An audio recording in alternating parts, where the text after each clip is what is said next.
Hello, my name is Jessica Smith-Ricketts, and today I'll be discussing a study entitled Exploring Determinants of Exercise-Related Affect in Older Adults Who Regularly Engage in Aerobic Exercise. Older adults are an exponentially growing percentage of the American population. By the year 2025, 1 in 5 Americans will be considered an older adult. With aging, we see an increased risk of developing non-communicable age-related diseases, such as sarcopenia and osteoporosis. Exercise is a commonly implemented strategy to treat these age-related diseases. However, within the literature, we see poor adherence rates to exercise interventions. For example, a study examining adherence rates in the older adult population for a home intervention found that only 1.2% of individuals completed the entire intervention process. Because of this, researchers have begun exploring affective responses to an exercise-related stimulus. Affect can be defined as a subconscious gut response and is often the quickest and easiest way to make a decision. Therefore, the purpose of this study was to explore and understand determinants of affective valence in older adults who complete regular aerobic exercise. To be included in this study, individuals needed to be within the ages of 55 and 85 years, not report any severe cognitive impairments, self-report regular participation in aerobic exercise, which we define as at least 90 minutes per week, and own a device with a camera. Individuals who wanted to be a participant in this study underwent an initial screening, where the PI verbally ascertained whether or not participants met inclusionary criteria, collected a quiet seated heart rate using the instant heart rate application, and used surveys to collect base trait information. After that, participants underwent a semi-structured interview.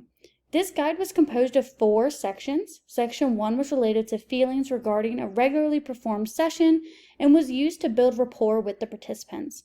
Section 2 and 3 asked about the same session and when it was more pleasant and when it was more unpleasant. Section 4 asked about the COVID-19 pandemic and how exercise behaviors changed due to the pandemic. 16 participants were utilized in this study, 11 women and 5 men. The average age of the participants was 61 years, average BMI of 23.7 kilograms per meter squared, and an average heart rate of 66 beats per minute. Altogether, these participants were considered a healthy population. 2 themes emerged related to exercise behavior change because of the COVID-19 pandemic: pandemic-related loss and pandemic-related adaptability. 5 major themes emerged in regard to a more pleasant and more unpleasant exercise session: environmental and external conditions, social context, performance, process barriers and facilitators, and pre-exercise states. 2 novel themes emerged within this study: the environment and the social context of exercise. This has yet to be seen within the literature, and this is primarily because all studies exploring determinants of affective responses to exercise have been conducted in a laboratory setting.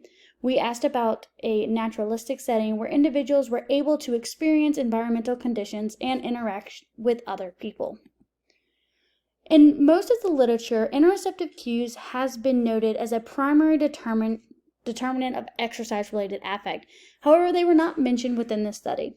This could be because participants in the laboratory studies are not exposed to external conditions and therefore can focus more on their physiological response to the exercise bout. It could also be because participants were allowed to self-select their intensity of exercise.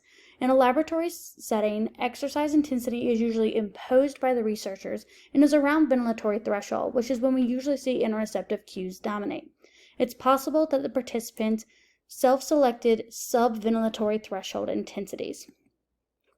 We asked participants whether or not there was a change in volume to a more pleasant and a more unpleasant exercise session. We found that feelings of displeasure resulted in reductions in intensity and duration for the majority of participants. Finally, the more important conclusion that I took away from this research study is that unpleasant exercise is inevitable. There's this common misconception that exercise is enjoyable. However, this research states that unpleasant exercise occurred for each of these individuals, and maybe we should focus more on coping mechanisms to enable the participant to continue participating in exercise instead of trying to eliminate unpleasant sessions.